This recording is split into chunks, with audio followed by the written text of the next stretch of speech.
Hello everyone, today we are talking about Hedera Hashgraph, and I'm personally not betting against this project for many reasons, including the governing council when it comes to Google, IBM, LG, all the other leading organizations, but also you might have heard of ChatGPT. OpenAI asked a question here: why has Hedera Hashgraph, a leading DLT? It did not disagree, it agreed, and it says one of the main advantages of Hedera is high transaction throughput, ABFT consensus mechanism, governed by a council of reputable organizations and decentralized. That's what I want to talk about at the start of today's video, because I'm guessing a lot of people will look at Hedera, look at the governing council, see these leading organizations, and immediately think centralized, centralization. Well, I want to argue in today's video why this is arguably one of the most decentralized networks out there. That's what I'll talk about at the start of the video, then go into why I'm not betting against this project. A lot of info, a lot of value. Please leave a like down below. Without further ado, here we go. Okay, so number one, centralization means one point of failure. So with that terminology in mind, the council is the most decentralized. There's not one singular point of attack. They are spread out. There are 27 trusted organizations under different governments, under different jurisdictions, in different countries and continents. And you could argue that these organizations answer to a higher power, like the top of this pyramid, like, top Illuminati. But I mean, that situation is what it is. What can you do about that? There's a higher power. That's a whole other video in itself. That's a 10-hour long video. But yeah, number two is transparency and reputation. Reputation is so important because they're trusted organizations. They don't want to look bad. You cannot bribe these organizations with a couple $1 million. Their reputation is so much more important to that, and there's transparency. If someone does something wrong, you will know about it. So in conclusion, the network is decentralized, it is transparent governance, the Hashgraph consensus is leaderless, and ABFT, it ticks all the boxes for me. Here we also have a mind map. There's not really much to dissect. It's all pretty much laid out for me. Current adopters, founding members of Gossip Protocol, decades-old Gossip Protocol.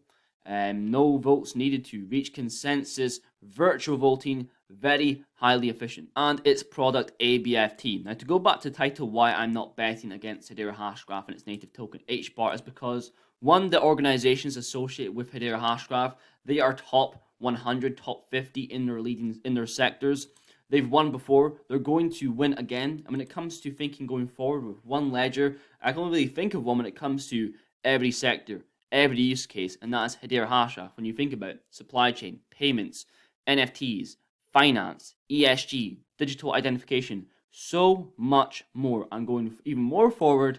Tokenization. We talked about it in the last Hedera Hashgraph video. Here we have, remember, time in the market that beats timing the market for 90% of people. The era of tokenization is yet to begin. This is really exciting because, one thing, position yourself in the correct place for the future, because everything in the future from the present moment is speculation. Nothing is certain, nothing is guaranteed, but doing the most research that you can do, you can position yourself in the right place for the future, because tokenization, everything will be tokenized, from stocks to bonds, commodities. The modern financial system will be digital, and this whole process is going to create more security, more liquidity, and management in trading these assets. And here we have some examples kindly provided by @Zepsi, all tokenized on Hedera, like Atma.io, ASDC, Toko, LG Art Lab, ServiceNow, and more. And this picture right here is a little bit of a breath of fresh air, realizing there's always a situation going on, whether that be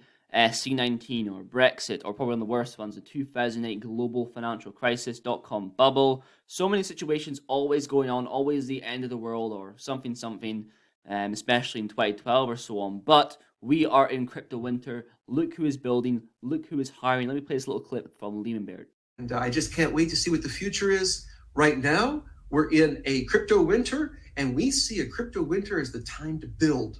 And so this is when we're building. We are hiring people as fast as we can right now, building so that when we come out of crypto winter, the world just explodes. That is exciting words from the man himself. Once we are in a crypto summer, we are going to explode. I have trust in Lehman, and they are in fact hiring. 2 days ago, we have former government and finance leaders take up executive roles with Hedera. Not much to be said on this, to be honest, but tech and foreign policy expert and Nelmini Rubin joins Hedera as Chief of Staff and Head of Global Policy. And we also have Chief Financial Officer Bets Sabe, Global Finance Executive. Very, very interesting. Also, here we have something very interesting. We have Governing Council members promoting other Governing Council members. LG Art Lab, when it comes to ABDRN, believes that DLT has the potential to transform structural inefficiencies that exist in the fund management industry. We actually have a video with ABRDN or Aberdeen, I'm not sure how to pronounce it, at the end of the video, talking about tokenization, which we talked about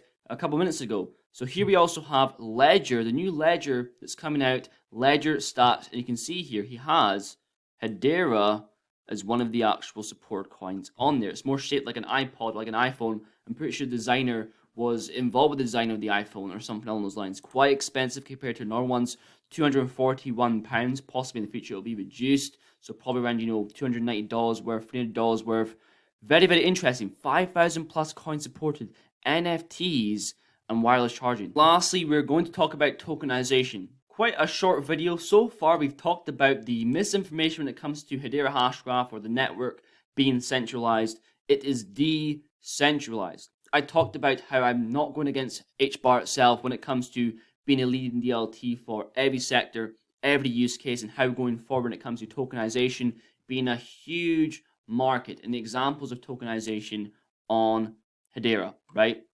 Also, when it comes to your crypto winter, they are building, deploying, creating, integrating where we are going forward towards a crypto summer, hiring right now. And lastly, we have tokenization. Here we have BCG estimates tokenization of global liquid assets by a $16 trillion business opportunity by 2030.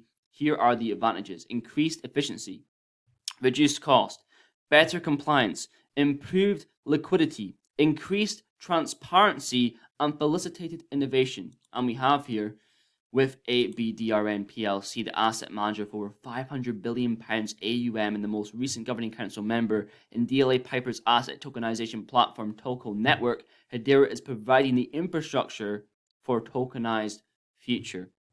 Let me know if you prefer videos like this, a bit more lighthearted, where we are, where we're going forward, why I'm not betting against HBAR, but I think I might do a video like these ones where I talk about Hedera's place in the new financial system. We went over CBDCs before, everything involved, a bit more of a deep dive video, more sort of steered towards speculation and where we can look forward to the future when it comes to CBDCs. But here's the final video. Thank you very much for watching. Please leave a like down below, and I'll definitely see you guys in the next one.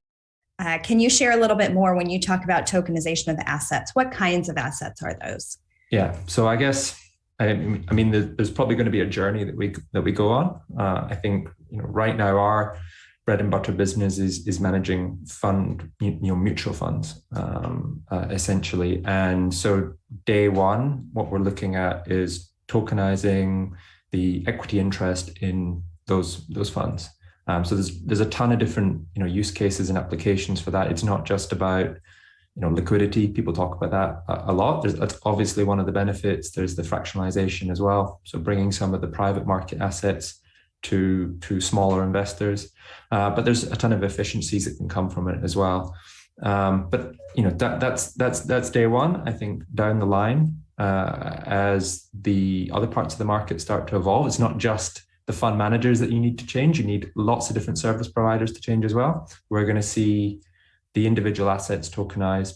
I'm thinking, real estate's an obvious one. It's one that everybody talks about. The reality is that very little is done in tokenizing real estate today, and it's typically not the physical building that's tokenized. It's usually some trust or deed around that, some vehicle, some wrapper. But as the industry matures, blockchain begins to be adopted by other groups, that's going to come. And so we're going to see real estate, real asset investments, private markets. I can see VC and PE fitting really well in here in the future.